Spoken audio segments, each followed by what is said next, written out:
Police commissioner Shri અનુપમ શ્રી ગેહલોત સાહેબનાઓ દ્વારા સૂચના આપવામાં આવેલ હતી કે શહેરમાં ચાલતી ગેરકાયદેસર પ્રવૃત્તિઓ અને આવશ્યક ચીજવસ્તુની ગેરકાયદેસર સંગ્રહખોરી સામે કડક કાર્યવાહી કરવી।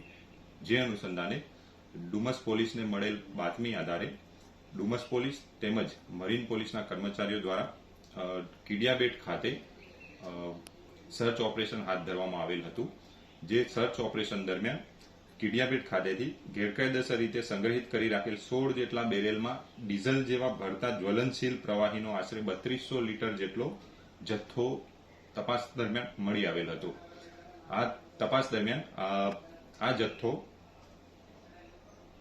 સુલતાનાબાદ ગામના રહેવાસી મહેશ અમૃતભાઈ પટેલ તેમજ મોની રસિકભાઈ પટેલ ભીમપોર ગામ નાઓનો હોવાનું તપાસ દરમિયાન જાણવા મળેલ હતું। આ ઇસમો વિરુદ્ધમાં ભારતીય ન્યાય સંહિતાની કલમ 287, 288, 61(2)A, 54, 35 અને જરૂરી ચીજવસ્તુઓનો અધિનિયમ 1955ની કલમ 3, 7, 8, 10 મુજબ ગુનો નોંધી અને કાયદેસર કાર્યવાહી કરવામાં આવી રહી છે।